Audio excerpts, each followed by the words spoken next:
नमस्कार. ॲग्रो सोल्युशनमध्ये मी विनोद पवार सर्व शेतकरी मित्रांचं पुन्हा एकदा मनापासून स्वागत करतो. शेतकरी मित्रांनो, सध्या प्लॉटमध्ये जे आहेत आंतर मशागतीचं काम सध्या सुरू आहे. सध्या आपण तण नियंत्रणाचं काम हे सध्या चालू आहे. 35 दिवसाचा प्लॉट झालेला आहे. सुरुवातीला आपण राऊंडअपची फवारणी घेतली, पण राऊंडअपची फवारणीनं बरेचसे दिवस आपल्याला कंट्रोल दिलं, पण त्यानंतर सारखं रिपरिप पावसाची चालू होती, त्यामुळे खूप मोठ्या प्रमाणात तण हे झालं. शेतकरी मित्रांनो, त्यानंतर काय झालं की आपण आपल्या आले प्लॉटमध्ये जे आहे तर आपल्याला सुरुवातीला आपण बेसल डोस टाकला होता.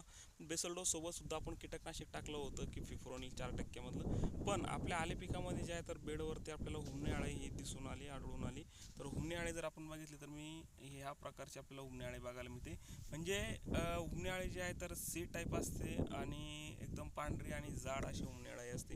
तर हिचं काम काय असतं शेतकरी मित्रांनो, आले पिकामध्ये ही हुमणे अळी जी आहे तर खूप मोठ्या प्रमाणात आले पिकाला नुकसानही करते आणि त्यामुळे आले पिकाचे जे आहे तर फुटवा वाळणे, त्यानंतर फुटव्याच्या मुळ्या आपलं आल्याच्या कांदाच्या मुळ्या कुरतडणे, त्यानंतर कंद कुरतडणे. मुख्य जर बघायला जर झालं तर हुमणे अळी काय करते की पिकाच्या मुळाच्या वरती त्याचा उदरनिर्वाह हा चालतो. त्यानंतर ते मुळं हे करतडणे हे हुमणे अळीचं काम असतं. त्याचबरोबर कंद कुरतडणे. आता कंद कुरतडल्याच्या नंतर जमिनीमधल्या ज्या हानिकारक ज्या बुरशी असतात तर त्या बुरश्या त्या कंदावरती अटॅक करतात आणि तिथून कंदकुजीची सुरुवात ही मोठ्या प्रमाणात होते. तर शेतकरी मित्रांनो, ह्या हुमणे अळीच्या प्रादुर्भावासाठी बायो फर्टिलायझरसुद्धा आहे आणि केमिकल फर्टिलायझरसुद्धा आहे. तर आता इन्सेक्टिसाईड आपण ज्याला म्हणतो. आता बायो फर्टिलायझरमध्ये जर बघायला जर झालं तर आले पिकामध्ये आपल्याला बायो फर्टिलायझर जर बघायला झालं तर आपण त्यामध्ये मेटारायझिम या नावाची बुरशी आपण आले पिकाला हुमणे अळीच्या कंट्रोलसाठी आपण वापरू शकतो. मेटारायझिम जर वापरायचं जर झालं तर आपल्याला एकरी आपल्याला 2 लिटर लिक्विडमध्ये जर सोडायचं असेल तर 2 लिटर लिक्विडमध्ये सोडू शकतो, किंवा पावडरमध्ये जर सोडायचं असेल तर 2 किलो पावडर फॉर्ममधून आपण मेटारायझिम ही बुरशी देऊ शकतो. त्याचबरोबर बिव्हेरिया आणि बिविसिनिया यासारखी बुरशीचा सुद्धा आपण यामध्ये वापर करू शकतो. बिव्हेरिया आणि बिविसिनिया जे आहे तर हिचाही पावडरमधून जर मिळाली तर पावडरमधून 2 किलो, आणि जर लिक्विडमधून मिळाली तर लिक्विडमध्ये जे आहे तर 2 लिटर ह्याप्रमाणे आपण वापर करू शकतो. त्याचबरोबर केमिकलमध्ये जर बघायचं झालं शेतकरी मित्रांनो, केमिकलमध्ये असंख्य औषधं आहे हुमणीसाठी. मुख्य जर बघायला झालं तर क्लोरोफायरोफॉस हे सगळ्यात गॅस पॉयझन आहे, सगळ्यात खतरनाक आणि सगळ्यात प्रभावशाली आहे जे शेतकरी केमिकलमध्ये करतात त्यांच्यासाठी. आणि त्याचबरोबर जे आहे तर थायमिथॉक्झान 30% एपेस हेही आपल्याला वापरू शकतात. याचाही फार कारगर उपाय आहे आणि कारगर याचं म्हणजे रिझल्ट आहे. त्याचबरोबर जर आपण बघायला झालं थायमिथॉक्झान 30% एपेस आपण याचासुद्धा वापर करू शकतात.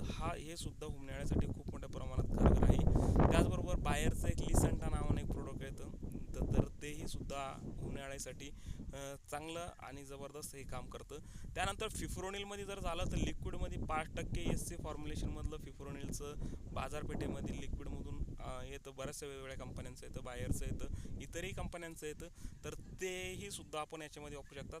शेतकरी मित्रांनो, मी जेवढे आपल्याला हे औषधांची नावं सांगतो त्यापैकी कुठलंही आपल्याला एक वापरायचं आहे, कुठलंही, आणि डबल डोस आपल्याला करायचा नाही किंवा डबल कंटामिनेशन होईल असं आपल्याला करायचं नाही. एका याच्यामध्ये पाण्यामध्ये आळवणी करत असताना 2 कीटकनाशक आपल्याला भेसळ करायचे नाही किंवा मिसळायचे नाही, जेणेकरून आपल्या पिकाला बाधा होईल.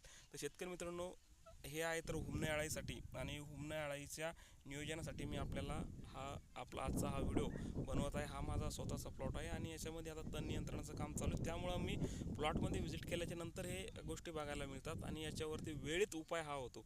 आता जर आपल्याला बऱ्याचशा वेळेस काय होतं, आपण जर प्लॉटवर डायरेक्ट जर व्हिजिट केली तर आपल्याला एक असं लक्षात येतं, फुटवा पिवळा पडणे, त्यानंतर फुटवा सुकून जाणे, त्यानंतर फुटवाचा कोंब वाळून जाणे, हे आपल्याला बघायला मिळतं. जर आपण तो फुटवा उपटला, त्याच्या खालची जर जागा उपटली, तिथं आपल्याला हुमणे अळी आपल्याला बघायला मिळते. आणि जर अशी लक्षणं जर दिसत असेल तर वेळेत आपल्याला हुमणे अळीचा प्रबंध करणे हे फार गरजेचं आहे. जर अतिरेक जर झाला तर पूर्ण पीक हातातून जाऊ शकतं. शेतकरी मित्रांनो, व्हिडिओ आवडल्यास लाईक, शेअर, सबस्क्राईब नक्की करावं. आणि हा आपला प्रॅक्टिकल व्हिडिओ आणि प्रॅक्टिकल स्वतः लाईव्ह प्लॉटवरतून आजचा हा आपला व्हिडिओ आहे. शेतकरी मित्रांनो, पुन्हा एकदा सांगतो, व्हिडिओ आवडल्यास लाईक, शेअर, सबस्क्राईब नक्की करावं. आणि सबस्क्राईब आपल्या इतर व्हॉट्सअप ग्रुपवरती करा. जे शेतकरी आहे नवीन आल्याची लागवड केलेले नवीन शेतकरी, त्यांची मदत होईल अशा शेतकऱ्यांपर्यंत व्हिडिओ 100% शेअर करा. धन्यवाद.